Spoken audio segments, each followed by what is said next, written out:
তারেক রহমানের ঐতিহাসিক সিদ্ধান্ত আটকে দিল শিবির জামাত।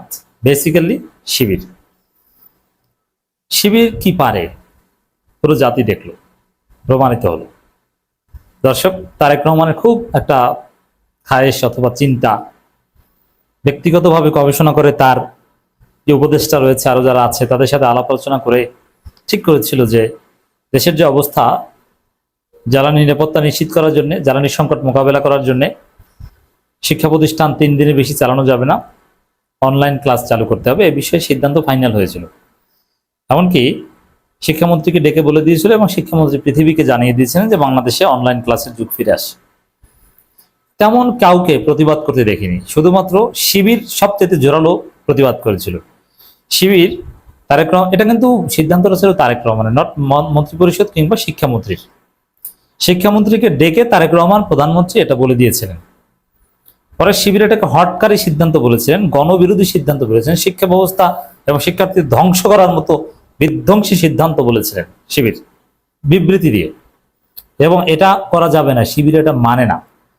বরং অন্য জায়গায় ঘাটতি রেখে, অন্য জায়গা থেকে কমিয়ে এখানে ভর্তুকি দিয়ে হলেও বিকল্প ব্যবস্থা করে হলে শিক্ষা প্রতিষ্ঠান চালু রাখেন।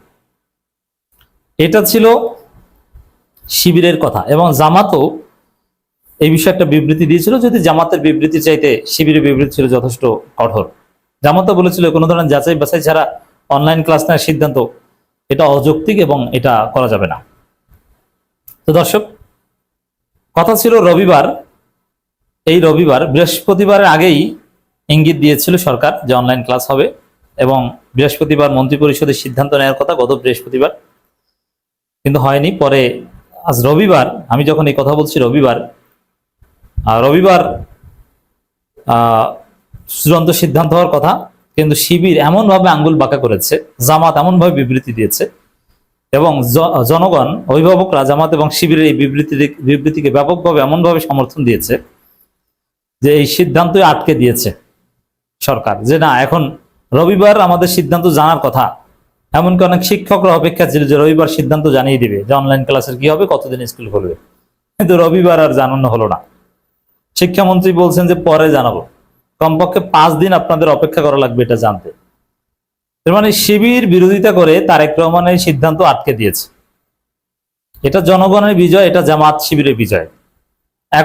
এখন কি বলছে যে না, এখন সবার সাথে আলোচনা করা হবে, স্টেক হোল্ডারদের সাথে আলোচনা করা হবে। এখন বড় স্টেক হোল্ডার হচ্ছে শিক্ষার্থীরা এবং শিক্ষার্থী অভিভাবক। তো শিক্ষার্থীরা বলতে এখানে শিক্ষার্থীদের সবচেয়ে বড় ছাত্র প্রতিনিধিশীল সংগঠন হচ্ছে শিবির। এবং আপনি যদি ছাত্র সংসদকেও ধরেন স্টেক হোল্ডার হিসাবে, তাদের সাথে আলাপ করলে তো শিবির। অতএব যদি মিনিমাম ইনসাফ করেন স্টেক হোল্ডারদের সাথে আলাপ করতে, তাহলে শিবিরের সাথে কোনো না কোনোভাবে আলাপ আলোচনা করতে সরকার বাধ্য। আর যদি শিবিরের সাথে ফরমাল কোনো আলোচনা সরকার নাও করে, তারপরেও ইনফরমালি শিবির নিজেরা যা বলছে, শিবির যে স্টেটমেন্ট দিচ্ছে কিংবা বিভিন্ন সভা সেমিনার বলছে, এতেই সরকারের টনক নড়বে। অলরেডি সরকারের টনক নড়েছে। এর মানে শিবির তারেক রহমানের টনক নড়াতে পারছেন। শিবির যদি প্রতিবাদ না করতো, আপনি নিশ্চিত থাকেন, তাহলে আজ রবিবারের মধ্যে আপনার অনলাইন ক্লাস আদৌ হবে কিনা, হলে কিভাবে হবে, সপ্তাহে যে 3 দিন ক্লাস, এগুলোর নোটিশ পেয়ে যেতেন। তো এখন কি করা যায়, শিবিরকে ম্যানেজ করে, জামাতকে ম্যানেজ করে, সবার সাথে আলাপ আলোচনা করে যদি করা যায়, তাহলে আগামী বৃহস্পতিবার একটা সিদ্ধান্ত হবে। নইলে যা শুধু 4 দিন ক্লাস চলবে। এখন তো 5 দিন ক্লাস, 5 দিনকে 1 দিন কমিয়ে 4 দিন হবে। অনলাইন কিছু না। আর অনলাইন হলে শুধু বিশ্ববিদ্যালয় অনলাইন, বাচ্চাদেরকে অনলাইন ক্লাস এটা কার্যকর না এবং এতে ক্ষতি হয়। এবং বাচ্চাদের মেট্রোপলিটন এলাকায় হোক, বাচ্চাদেরকে অনলাইনের মাধ্যমে কার্যকর কিছুই শেখানো যায় না, বরং এতে আরো মোবাইল এডিকশন বাড়ে। তো দর্শক, জামাত এবং শিবির যে তারেক রহমানের সিদ্ধান্ত আটকে দিতে পারে, সেটা হাতে কলমে আপনাদেরকে দেখালাম। অনলাইন অফলাইন ক্লাস চালুর বিষয়ে শিক্ষামন্ত্রী কি জানিয়েছেন দেখেন খবর।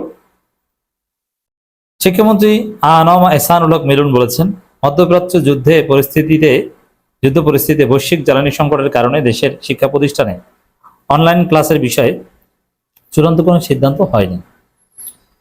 ক্লাসের বিষয়ে শিক্ষা প্রতিষ্ঠান অনলাইন আপনার সিদ্ধান্ত এই সপ্তাহের মধ্যে হবে। এই সপ্তাহ পুরোপুরি বিভিন্ন স্টেক হোল্ডারদের সাথে বৈঠক হবে, এরপর আগামী বৃহস্পতিবার মন্ত্রিসভার বৈঠকে চূড়ান্ত সিদ্ধান্ত নেওয়া হবে। অথচ রবিবার সবাই নোটিশ পেয়ে যাওয়ার কথা।